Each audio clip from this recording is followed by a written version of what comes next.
사랑하는 성도 여러분, 혹시 여러분께서는 시를 좋아하십니까? 네. 저는 개인적으로 문학의 여러 장르 중에서 시를 가장 좋아합니다.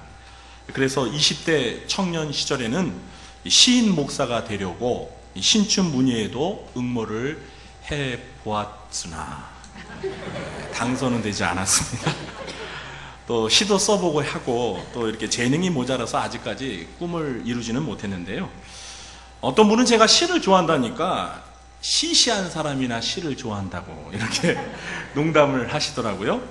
자, 그런데 구약 성경을 보면 상당히 많은 부분이 시로 써 있다는 거 여러분 아십니까? 제 생각에는 우리 하나님께서도 저처럼 시를 좋아하시는 것 같습니다. 여러분께서는 시편 전체 150편 가운데 어느 시를 좋아하십니까?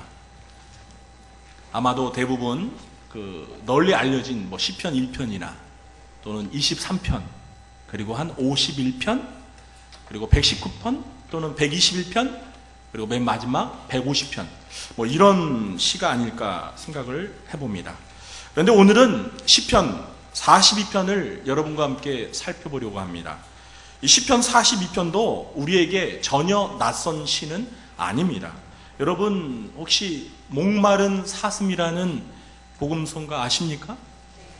목마른 사슴 시내 물을 찾아 헤매이듯이 내 영혼 주를 찾기에 갈급하라 이 찬양을 보니까 갑자기 목이 마릅니다. 네, 제가 물을 마시고 바로 이 목마른 사슴이 이 시편 42편 1절 말씀을 가사로 해서 만들어진 찬양이죠.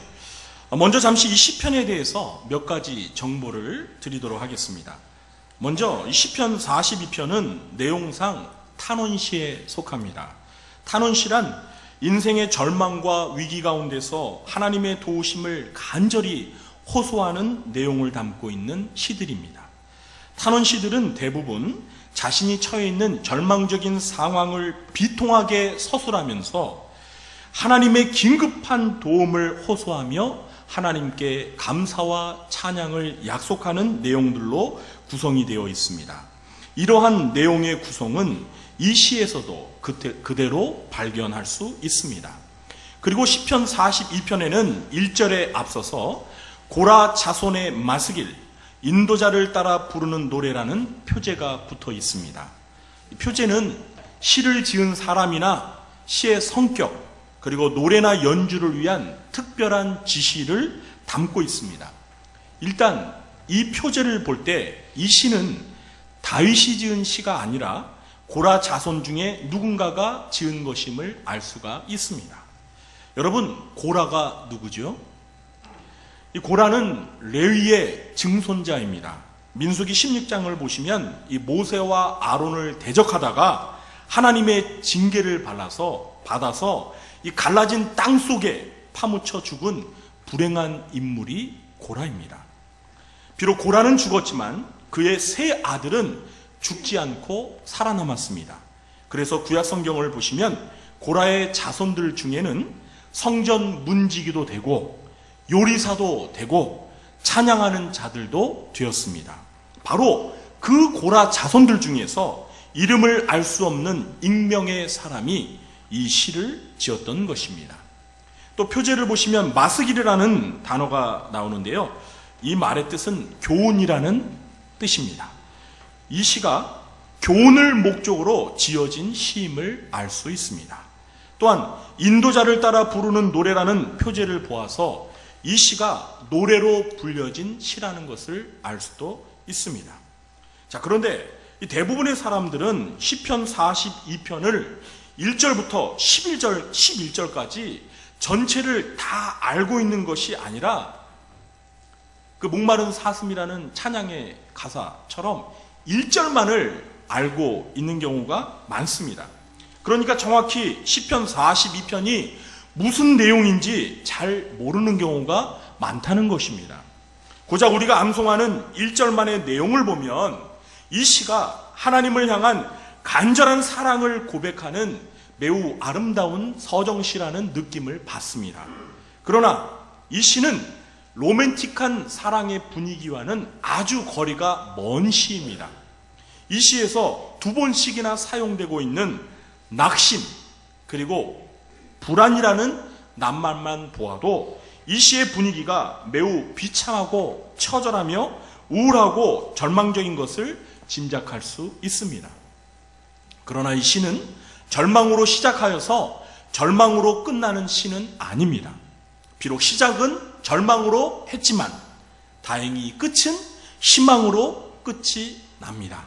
그래서 저는 오늘 설교 제목을 절망 중에서 부르는 희망의 노래, 절망 중에서 부르는 희망의 노래라고 제목을 붙여보았습니다.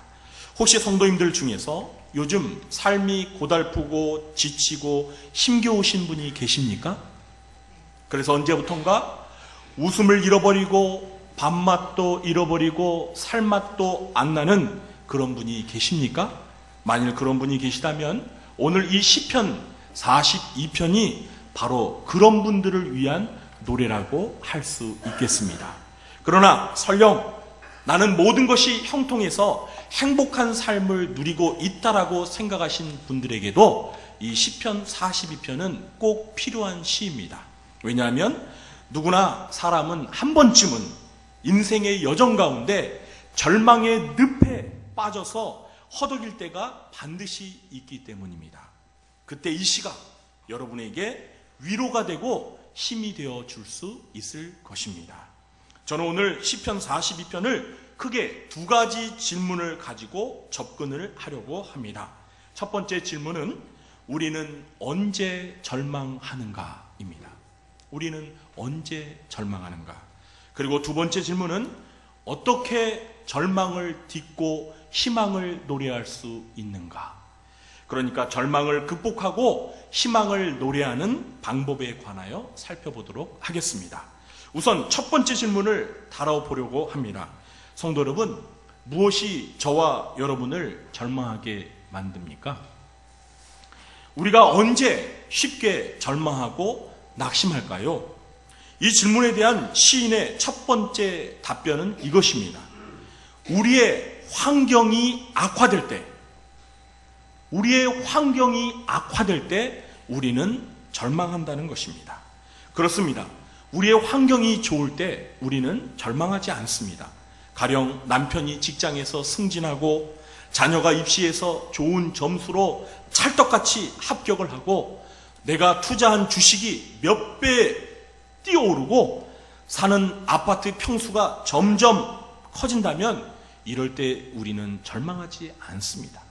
그러나 제가 방금 말씀드린 이런 환경이 하루아침에 반전이 되어서 남편이 직장에서 퇴직을 당하고 자녀가 어렵게 들어간 대학을 다니기 싫다고 자퇴를 해버리고 갑자기 뛰어오르던 주가는 곤두박질 쳐서 밑바닥으로 폭락을 하고 어렵게 마련한 내 집을 내어주고는 남의 집살이를 하게 된다면, 그래서 늘 입가에 웃음을 주었던 그 환경이 더 이상 현재의 일이 아니라 지나간 과거의 일로 기억이 된다면 그때 우리는 절망하게 되는 것입니다.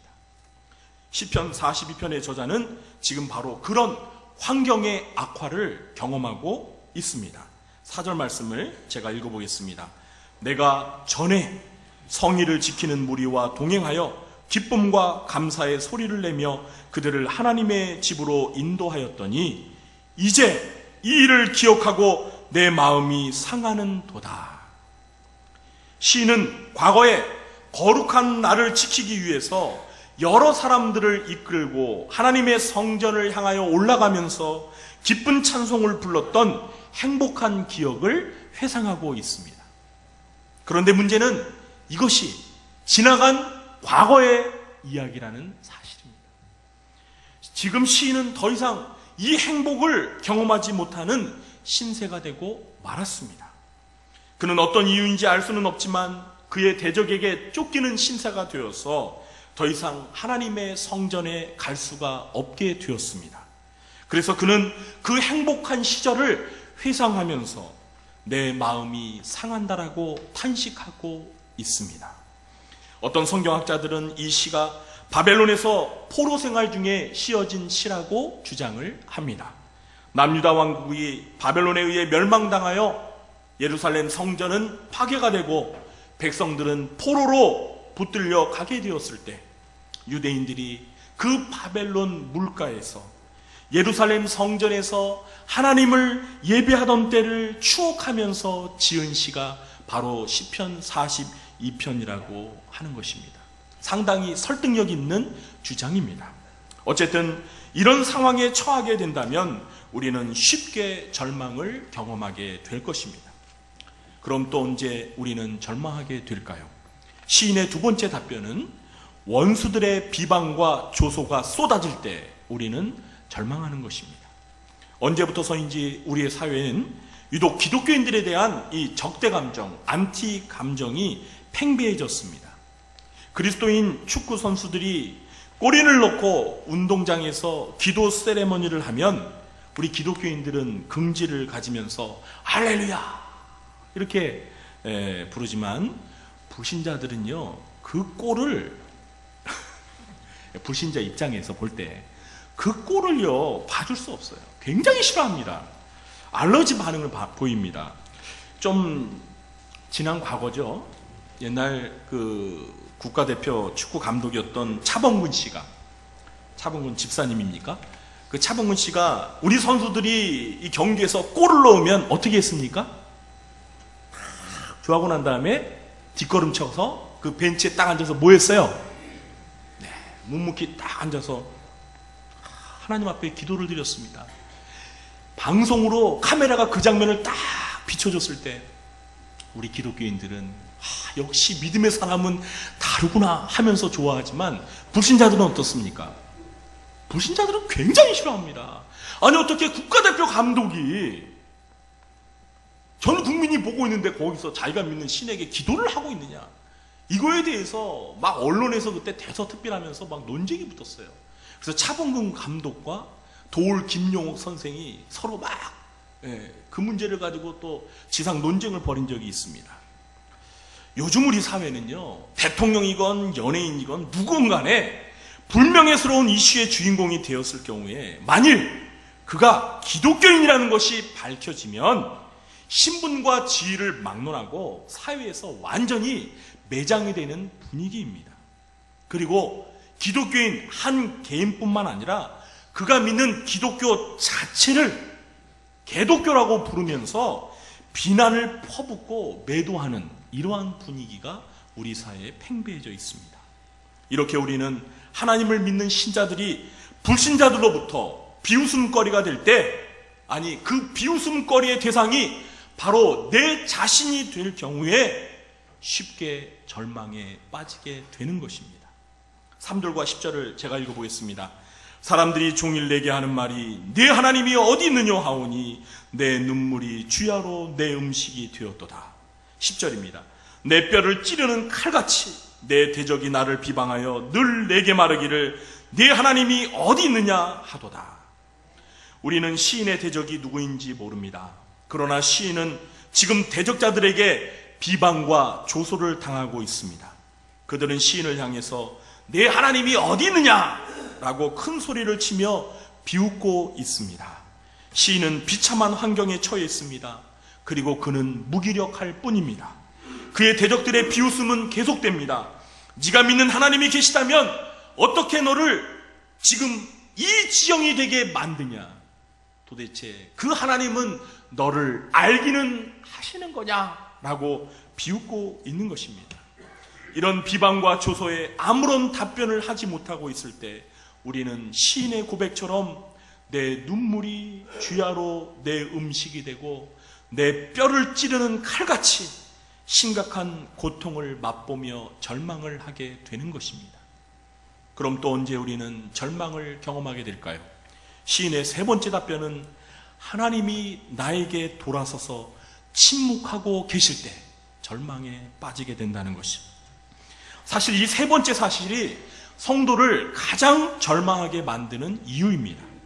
환경의 악화보다, 원수들의 비방과 조소보다 더 우리를 절망하게 만드는 것은 하나님이 나의 고통에 침묵하고 계시고 나의 고통의 원인이 하나님의 징계라고 판단될 때입니다.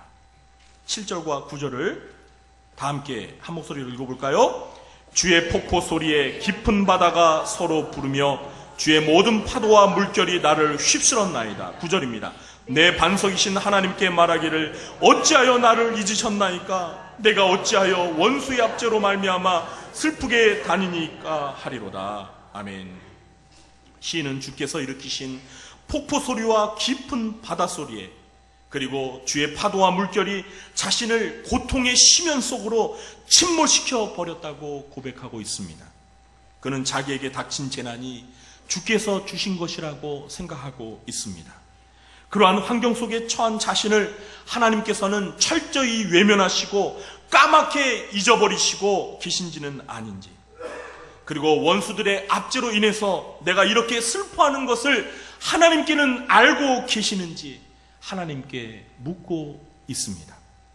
이런 상황에 처하게 되면 저와 여러분은 어떨 것 같습니까? 오늘 말씀을 준비하면서 성경 속에 이런 상황에 처했던 두 명의 사람들이 떠올랐습니다. 한 사람은 요셉이고요, 한 사람은 욥이었습니다.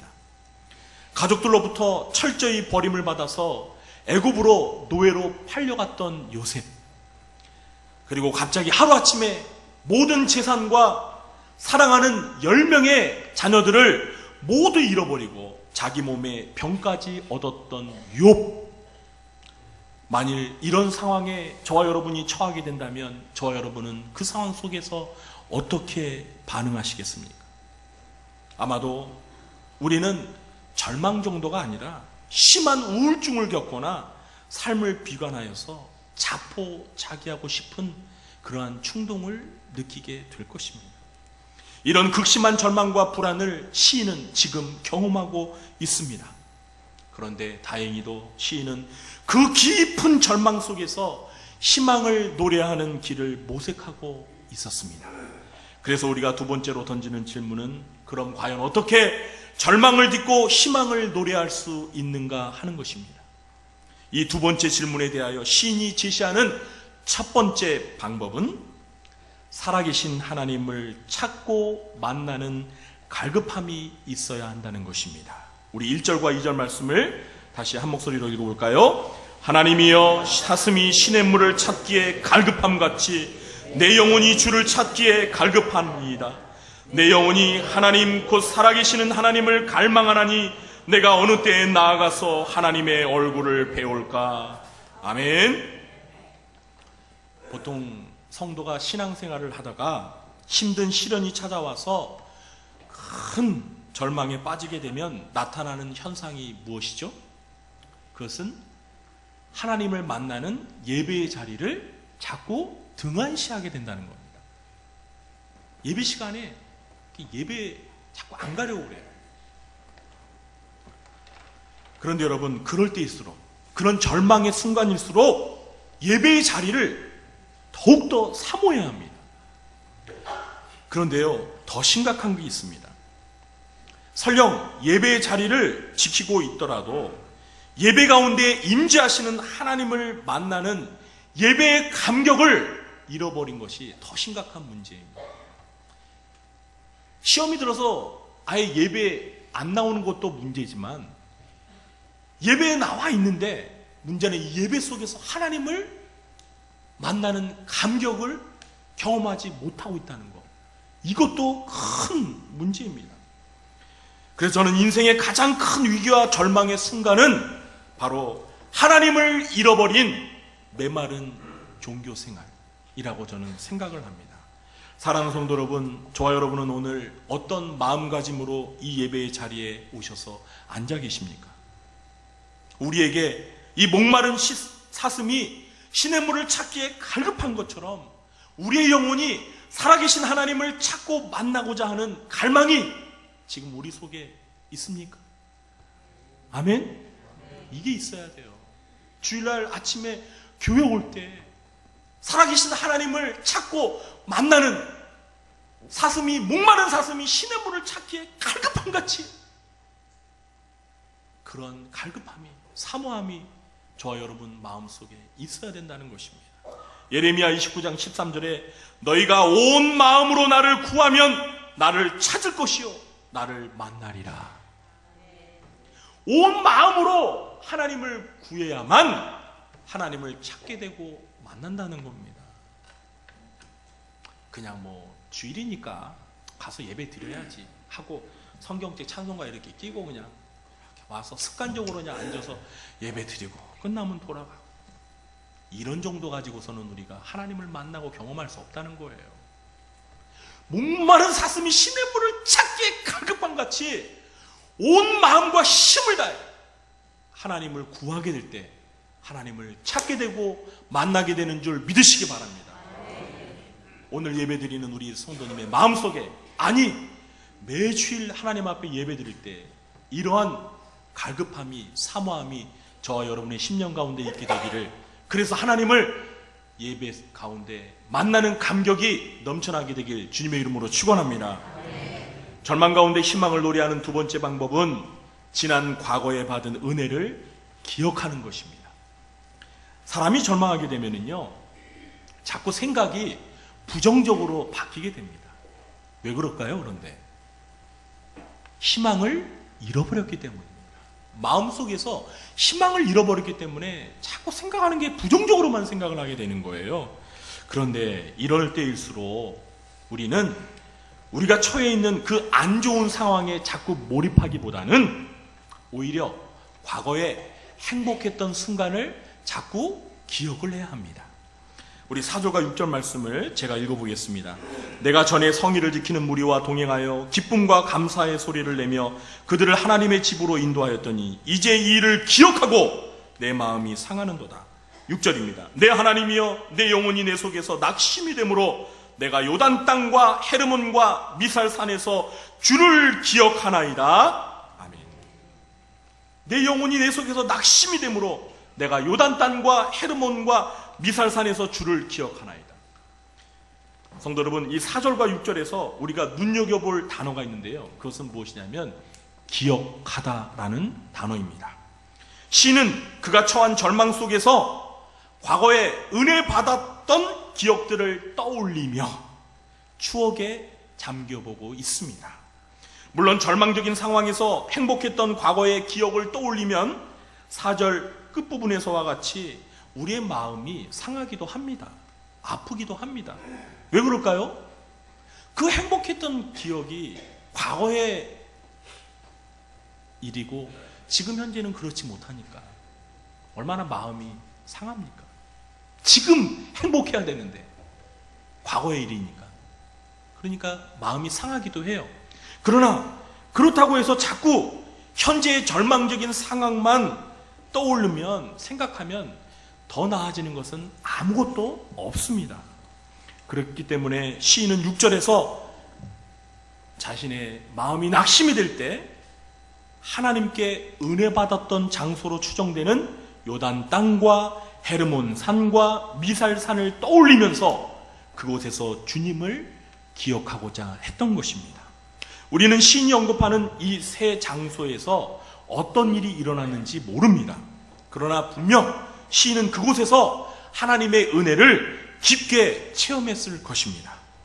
사랑하는 성도 여러분, 저와 여러분도 이 시인처럼 남이 알지 못하는 나와 하나님만이 아는 어떤 소중한 은혜의 추억이 반드시 있을 것입니다. 우리가 절망적인 상황에 있을 때 바로 그 추억을 떠올리며 기억할 필요가 있습니다.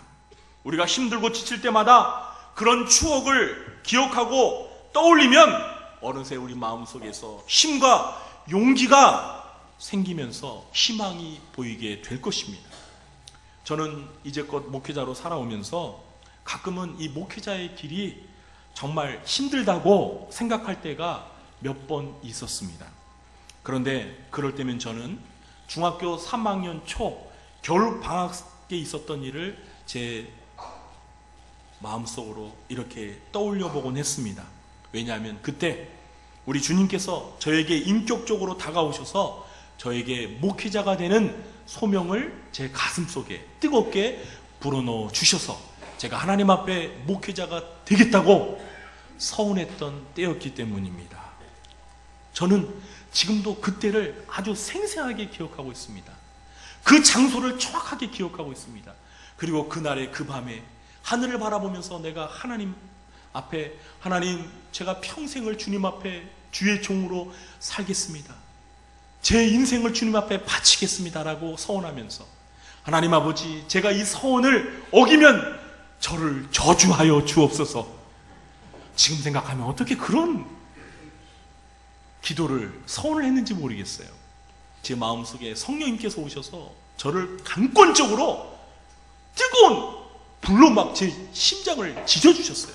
그래서 제가 견딜 수 없는 심령으로, 그러나 기쁜 마음으로, 억지가 아니라 자발적으로 하나님 앞에 서원했습니다. 그때 그 주님을 만났던 그 은혜의 감격이 지금도 제 가슴속에 생생합니다. 그래서 저는 힘들 때마다 그때 그 기억을 떠올리면서, 그때 나의 기도를 들으시고 오늘 이 순간까지 나를 인도하셔서 나를 목사가 되게 하시고 구리정한교회 담임 목사가 되게 하신 그 하나님께서 오늘도, 현재도, 앞으로 미래도 나를 인도해 주시고 나를 도와주시고 이끌어 주실 것이라는 그런 믿음과 기대와 소망을 갖게 되는 것입니다. 여러분도 오늘 집에 가시면서 우리의 지난 기억 속에 묻혀버린 지난날 은혜 받았던 기억들을, 추억들을 하나둘씩 회상해 보면서 집에 가셔서 여러분의 노트에다가 감사의 노트, 은혜의 노트라고 이렇게 제목을 적으시고 거기에다가 여러분의 과거에 은혜 받았던 추억들을 하나하나씩 이렇게 낱낱이 한번 기록해 보시기 바랍니다. 그리고 여러분들이 힘들 때마다 그 은혜의 노트를 다 꺼내서 펼쳐서 이렇게 기억하면서 그 절망 속에서 희망의 노래를 부르는 연습을 꼭 해보시기 바랍니다. 절망 가운데 희망을 노래하는 마지막 세 번째 방법은 자기 영혼을 향해 명령하며 스스로 다짐하며 격려하는 것입니다. 우리는 주변에 절망에 빠진 사람들을 보면 왜 저럴까? 이렇게 답답해하는 그런 때가 있습니다.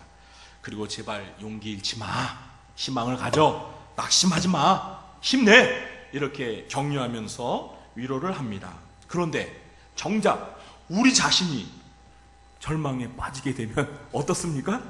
우리도 그 사람들과 똑같이 낙심하고 절망하고 그렇습니다. 그런데 우리가 절망 가운데 있을 때 간혹 이런 생각을 할 때가 있지 않습니까? 누가 좀 나에게 따뜻한 위로 한마디 해줬으면 얼마나 좋을까? 나에게 다가와서 이렇게 어깨를 두드려주면서 격려의 말 한마디 해주면 내가 좀 힘을 얻을 텐데, 이런 생각 해본 적 없으십니까?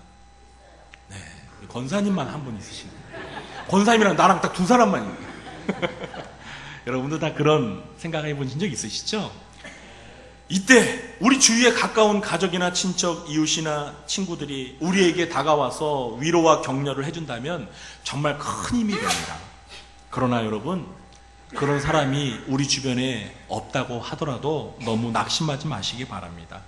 오늘 시인은 우리에게 가장 좋은 위로자가 바로 자기 자신임을 가르쳐주고 있습니다.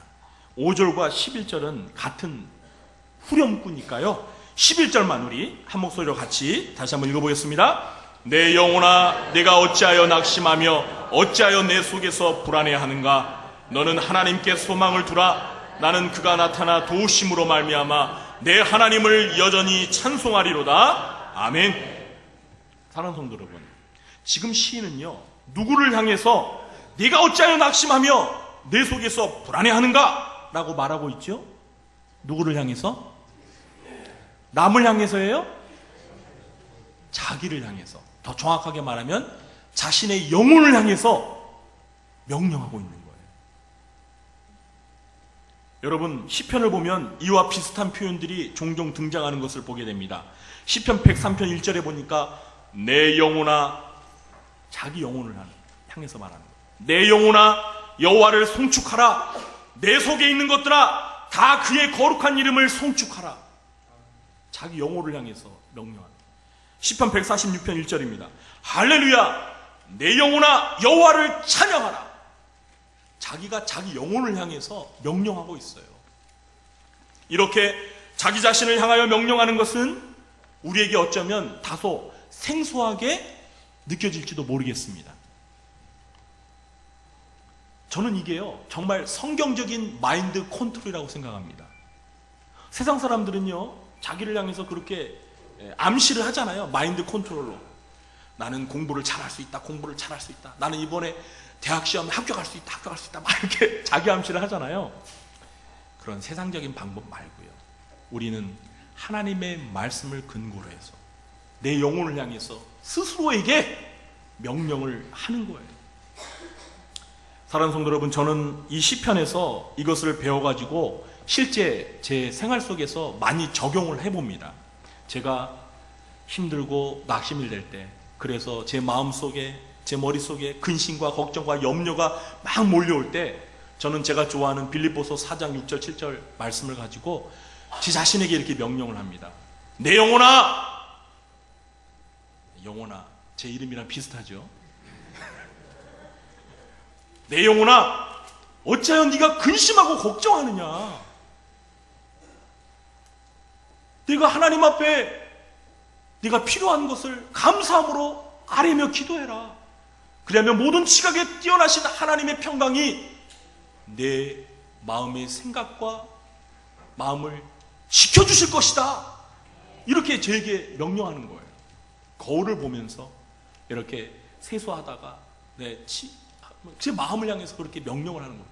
그러면은요, 어느새 근심, 걱정, 염려가요 다 사라져요. 여러분 한번 꼭 해보시기 바랍니다. 오늘 시인은 낙심하고 불안해하는 자기의 영혼을 향하여 낙심하지 말고 불안해하지 말라고 말합니다. 그리고 하나님께 소망을 두면 하나님께서 도와주셔서 하나님을 찬송하게 될 것이라고 자기 자신을 타이르며 격려하고 위로하고 있습니다. 여러분도 성경이 가르쳐주는 이 방법으로 삶이 힘들고 지칠 때마다 꼭 해보시기 바랍니다.